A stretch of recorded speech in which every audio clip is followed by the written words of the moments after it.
All right, hey everyone, this is Nate and this is the Natertater channel. I have a robotic snowblower here. It's actually a lawnmower and leaf blower and other stuff too that has different attachments you can put on the front of it. But today I'm gonna answer a couple of the most common questions I get when I put videos up of this autonomous machine blowing snow. And so the biggest thing with it is that you have to treat it differently than a regular snowblower where you might wait till the end of the storm and then go snowblow it all. This is designed to go and keep up with it. But the common questions I get is, can it handle the end of the driveway, like when the plow truck comes and puts up a big pile? Now, here it's kind of hard to see with the lighting and all the white, but this is probably close to 3 feet high of a snow pile. And this is because for my driveway, I do use the snowblower for most of it up here, all the intricate stuff around the house, the circle along the garage. But then the main driveway, I have about 1,000 foot straightaway. It goes all the way back to that back barn, and then all the way to the end there where you see the light at the end. That's just a straightaway. So I have a Bobcat with a snow plow, and I just go zip straight down and straight back, and that gets rid of all that. So that's the right tool for the job. This snowblower can actually do that, but obviously takes forever. So I have it just do up around the house, all the kind of hard stuff for me to maneuver the Bobcat. And then I use the Bobcat for this straightaway stuff. So because of that, I do end up pushing a plow up to here. And now this has been from all winter long. So this is not a new snowbank. This has been, it's been a very cold winter here in Michigan. So this has actually been for months. I actually don't know if it can handle this because, like I said, it's not fresh stuff. It's not just plowed and kind of loose. It is kind of a frozen mess here. I don't think it can hold my weight necessarily, but it's definitely a bit crunchy. So I'm going to show you how you can map real quickly this, because I haven't even mapped that area for snow blowing.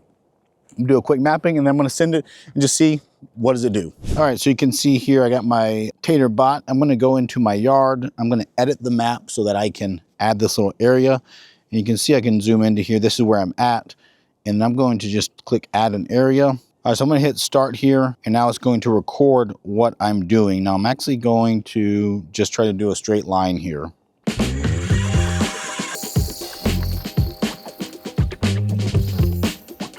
So I'm going to these extra settings here. I'm actually turn on the snowblower while I go across, so I got to clear a path to even make the outline.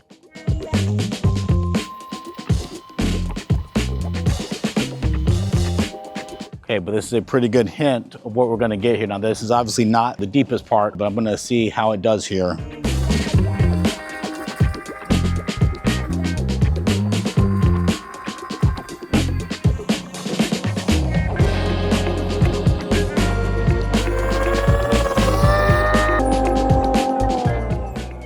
Okay, so I'm gonna hit next. Now it's going to learn that area. Now I can go in here and I can actually tell it where to throw the snow. I want to throw it all into the main area, not in the driveway. So that's what that yellow area does for me. Hit next. All right, then you can see I have some settings here where I can change the speed. Because it is so deep, I'm not going to go fast. I'm going to do medium. It automatically adjusts. I'm going to have higher overlap. I don't really care which direction it goes. I'm going to do turbo power, give it the most amount of power.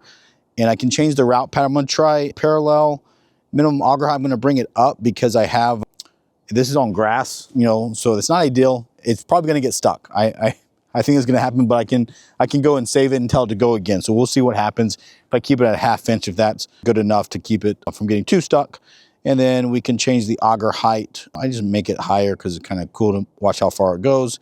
Safety buffer, obviously I don't really need a safety buffer because I mapped it in the open. I can make it a snowblower, and then I can click preview here. This is going to let me see the route it's going to take, as well as give me an estimate amount of time.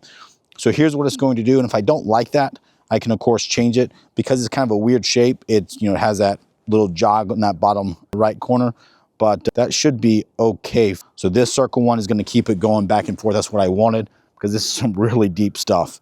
So that's what I'm going to do. I'm going to save that and have the maximum amount of overlap. I could probably tell it to work twice if I wanted to make sure it really got cleared, but I'm not going to do that. All right, so let's just click that. All right, so I'm just going to call this the truck plow pal, and I should be good to tell it to actually run. So you can see here what it's doing is it's showing you on the map where it's going, and it's going to go around the perimeter first, and then it's going to go on the inside.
All right, so it's obviously getting stuck here now. This is, like I said, I wasn't surprised that I was gonna get stuck because not only is this taller than the snowblower mouth, so it can't eat it all, but also I actually have the grass tracks on. I never changed them out to the snow tracks this season because on my driveway in the flat ground, it's not a problem.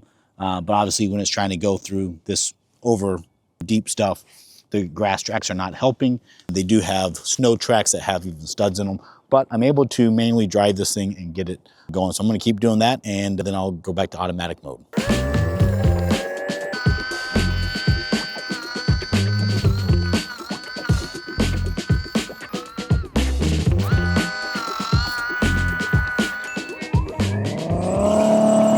All right, so we're going back to auto mode here.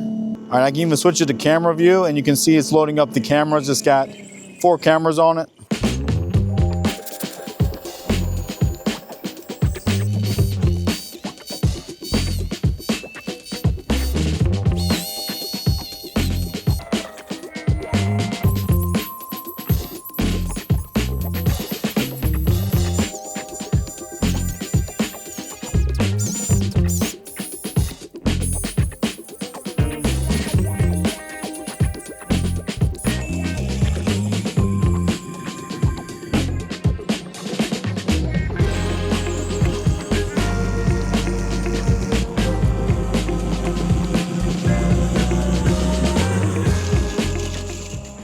All right, so it is done, and now it is actually going to be heading back to its charging station back there by one of my barns to charge back up. Now, did it do a perfect job? No, it did not. Did it get stuck? Yes, it did get stuck, but I was able to manually drive it, and it took some work in the really deep middle part. For the rest of it, I mean, it does a really good job of actually figuring out how to get unstuck and go back and forth and try to work that snow pile to get it down. So can it do it? Yes. What I want to do all the time? No. Do note those tracks. I have the grass tracks, not the snow tracks. That didn't help me at all. And then this is really old snow. So it is a very impressive machine. It's really designed to keep up with the snow, not to tackle this super 2 or 3 feet deep stuff. But really cool machine. I love it. Check out my channel for more stuff about it, including lots more videos, time lapse of it doing regular stuff, the driveway, which is really what it's designed for. So thanks for watching. Well, we'll see you next time.